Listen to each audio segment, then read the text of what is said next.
Alright, here's an interesting one. Love sport bikes, love big horsepower sport bikes. There's something to be said about a small, nimble sport bike that you can actually get full throttle on and hold there for a little while.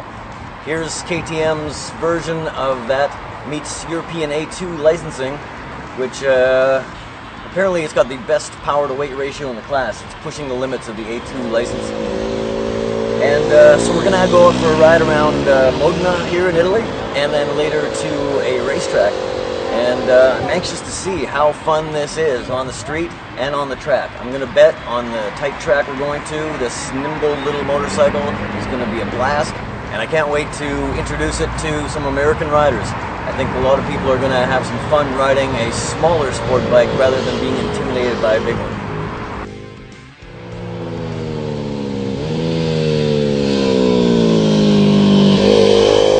Alright, just finished the street ride. RC390 on the street. You think it's a small bike? There's a lot of fun to be had here.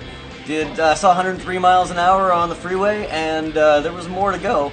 And even more impressively, I did a little roll-on, 70 miles an hour to 80 miles an hour. It took about 3 seconds flat, which means this thing is pretty quick for a sub 400cc bike. Now, we get to get on the track, but final street thoughts, pretty open riding position. Check out my legs here. And a little bit leaned over further than a CBR 300 or a Ninja.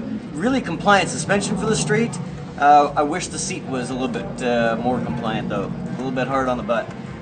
Nice big wide mirrors, except your arms are bisecting them. But otherwise, for a street bike, this is great. And now we get to ride it on the track. There's an old adage in motorcycling that it's more fun to ride a slow bike fast than a fast bike slow. And that's the case here today with the KTM RC390. It's not a slow bike. If you want to compare it to a CBR 250 or 300 single-cylinder sporty bike, you'd be mistaken, because this thing's got way more power.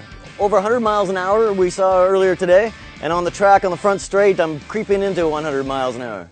What I like about this bike compared to those other single-cylinder bikes is that this has a real race-inspired chassis.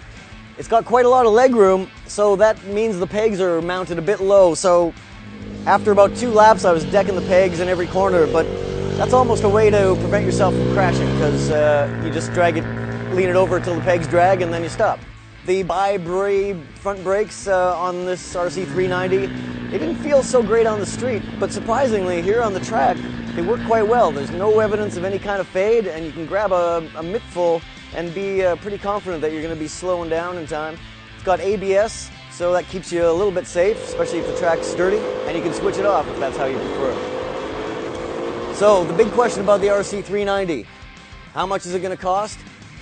Nobody's saying yet, but I'm expecting about $6,500, $6,600, which isn't too far away from the lesser powerful bikes in this class. So in the KTM, we've got a very sporty looking bike. This, you ride it by, and this does not look like a budget bike.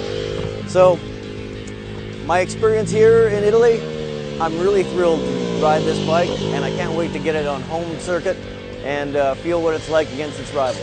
So if you're watching this on YouTube, you got to make sure you navigate over to motorcycle.com, because we'll have the full story right there.